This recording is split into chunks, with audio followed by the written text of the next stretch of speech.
మీ ఇల్లు ఎప్పటికీ పటిష్టంగా ఉండాలనుకుంటున్నారా? కాన్ లైఫ్ కెమికల్ తో ఇది సాధ్యం. ఈ నెంబర్ను సంప్రదించండి.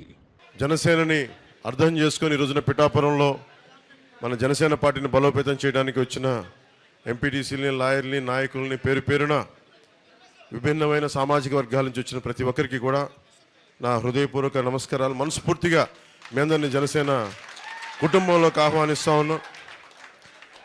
ఇది ఫోటోలకో, ఇంక నేను ఒక నియోజకవర్గాన్ని, మన పిఠాపురాన్ని నా స్వస్థలం చేసుకోవడానికి వచ్చాను ఇక్కడికి.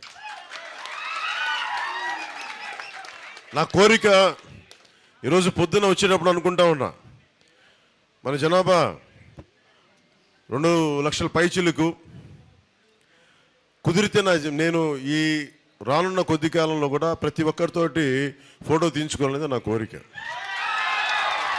కాకపోతే అది ఒక్క రోజులో అవ్వదు కాబట్టి తీసుకున్న వాళ్ళని నేను కూర్చోబెట్టి ఉదయకి పొద్దునే చెప్దాం అనుకుంటున్నా మన కమిటీ కూడా.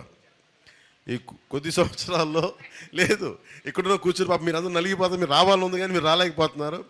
నేను కనీసం రోజుకి ఒక 200 మందికి పిలిచి నేను ఫొటోస్ ఇస్తాను. నేను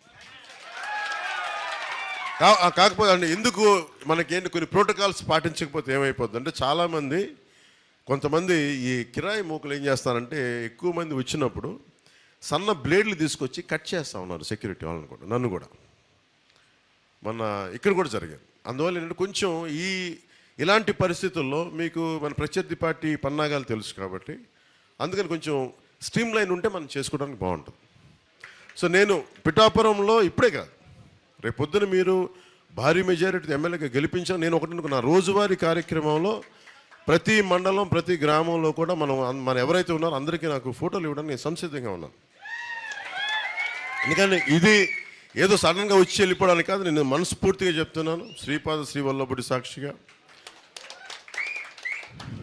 మన బంగారు పాపమ్మ దర్గా సాక్షిగా, ఆంధ్ర బాప్టిస్ట్ చర్చ్ సాక్షిగా చెప్తున్నాను. నేను ఇక్కడ ఉండి ఇది మన స్వస్థలం చేసుకొని అందరికీ నా సాధ్యమైనంత మేరకు కొంచెం మన అందరం ఒక నియంత్రణ పాటిస్తే, నియమాలు పాటిస్తే అందరికీ అందుబాటులో ఉంటాను, చేస్తాను, పని చేస్తాను.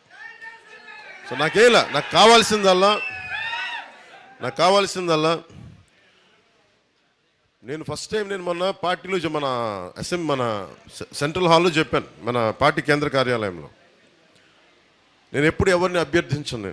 ఎందుకంటే నాకు అవసరం లేదు. ఎప్పుడు నేను అభ్యర్థించేది ఒక భగవంతుని అభ్యర్థిస్తాను. నాకు నిజంగా కష్టాలు ఉన్నప్పుడు తల్లిలో తండ్రి నాకు హెల్ప్ చేయని భగవంతుని కోరుకుంటాను, అంతే. చేయి చాచి అడుగుతాను భగవంతుని. మళ్ళీ అలాగే నేను ఈరోజు 2 సార్లు కోరుకున్నాను భగవంతుని. ఎప్పుడు భగవంతుని కూడా నా కోసం ఎప్పుడు కోరుకోను. వరుసగా నా సినిమాలు సరిగ్గా నచ్చట్లేదని చెప్పి ఎక్కడో తెలంగాణ మహబూబ్ నగర్ జిల్లా నుంచి ఒక్క అభిమాని వచ్చి అన్న, ఒక హిట్ అన్న, నీకు హిట్ లేదు, మేము చచ్చిపోతాం, రోడ్ల మీద తిరగలేకపోతున్నాం అన్న. అప్పుడు ఒక్కసారి కోరుకున్నా భగవంతుని, నా కోసం కాదు కానీ తండ్రి, నా అభిమానుల కోసం ఒక హిట్ ఇవ్వ, నేను చచ్చిపోతాను, వీళ్ళ ప్రేమను భరించలేకపోతున్నాను అనుకున్నాను. అలాగే భీమవరంలో ఓడిపోయిన తర్వాత మన వాళ్ళందరూ నలిగిపోతానని అడిగాను, తండ్రి ఒక్కసారి ఆ గెలిపించే విజయం అంటే ఒకసారి చూపించావు, మా వాళ్ళు చంపేస్తాను నన్ను అనుకుంటే, ఆ అడిగినందుకు కోరికగా పిఠాపురం అని పిలిచింది. పిఠాపురం అందుకని చెప్తాను, నేను రుణగ్రస్తుడిని. పిఠాపురానికి నేను రుణగ్రస్తుడిని. సో అందుకని నేను ఇక్కడ చెప్తున్నా, ఏదో ఒక గ్రామంలో ఇల్లు తీసుకుంటాను. ఏ గ్రామంలో 54 గ్రామాలు ఎక్కడ ఉండాలి, ఏ మండలంలో ఉండాలని ఎత్తుకుతున్నా.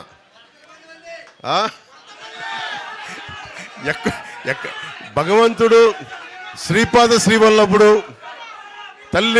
తల్లి ఎక్కడ అనుమతిస్తే, ఎక్కడ దొరికితే అక్కడికి వచ్చి, కానీ అది మన పిఠాపురంలోనే ఉంటుంది. నేను మీకు అండగా ఉంటానని తెలియజేసుకుంటూ, ఎందుకంటే నేను మిగతా చోట్ల కూడా తిరగాలి, మిగతా కార్యక్రమాలు చేయాలి కాబట్టి మనస్ఫూర్తిగా మీ అందరికీ ఇంకొక మారు అందరిని ప్రత్యేకించి కలుసుకుంటానని నేను మీకు మాటిస్తాను. సుమన్ టీవీలో మీ పర్సనల్ అండ్ బిజినెస్ ప్రమోషన్స్ కోసం కింది నెంబర్కి కాంటాక్ట్ చేయండి.